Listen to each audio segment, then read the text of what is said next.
प्रिय बच्चों, आज हम आत्म परिचय के अग्रिम पद को पढ़ेंगे। मैं निज उर के उद्गार लिए फिरता हूँ, मैं निज उर के उपहार लिए फिरता हूँ। यहाँ पर कवि कहते हैं कि मैं अपने मन के भावों को लिए घूमता फिरता रहता हूँ। संसार के लोगों को देखकर मेरे मन में विभिन्न भाव उत्पन्न होते हैं। मैं अपने हृदय में उन भावों की अभिव्यक्ति रूपी उपहार लिए फिरता हूँ, यानी कि मैं जो भी उन लोगों के प्रति मेरे हृदय में भाव हैं, उन भावों को अभिव्यक्त करने का, उनको प्रस्तुत करने का उपहार लिए फिरता हूँ। है यह अपूर्ण संसार न मुझको भाता, मैं स्वप्नों का संसार लिए फिरता हूँ। कवि कहते हैं कि यह संसार अपूर्ण है, अर्थात नश्वर है।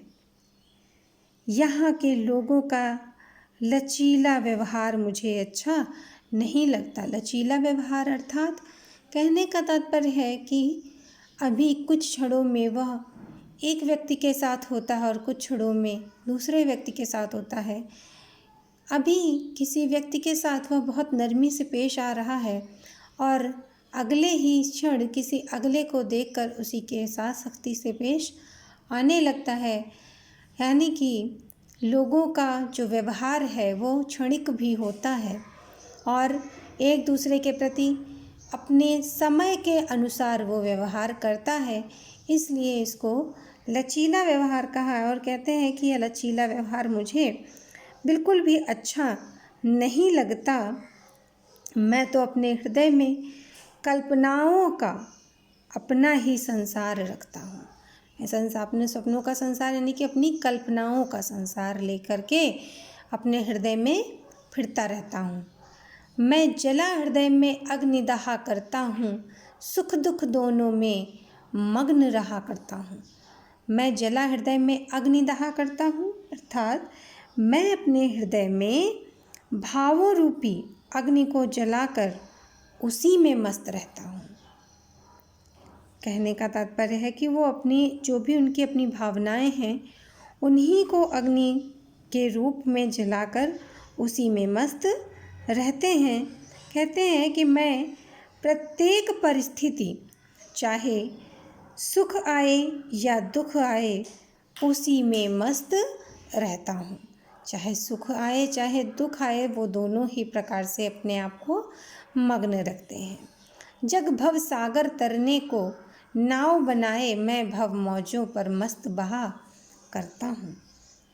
तो यहाँ पर कवि कहना चाहते हैं कि मैं संसार रूपी सागर को पार करने के लिए अपनी कल्पनाओं की नाव बनाकर संसार रूपी सागर की लहरों में मस्तीपूर्ण बहता रहता हूँ।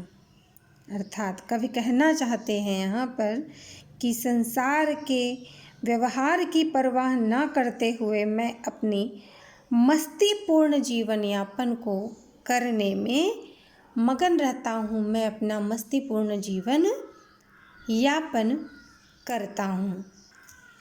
मैं यौवन का उन्माद लिए फिरता हूँ, उन्मादों में अवसाद लिए फिरता हूँ। कवि कहते हैं कि मुझ में युवावस्था जैसी मस्ती है, मुझ में अत्यधिक प्रेम के कारण उदासी है।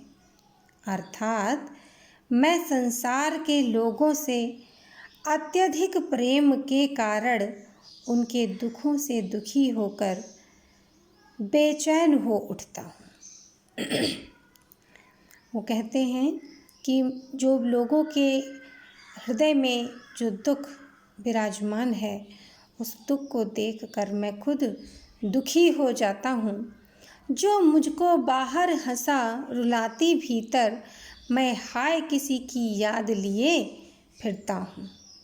कहते हैं कि मैं संसार के सामने तो हंसता हूँ, किंतु अंदर से बेचैन रहता हूँ। मेरे अंदर लोगों की पीड़ा की याद है, जो अभिव्यक्ति हेतु मचलती रहती है।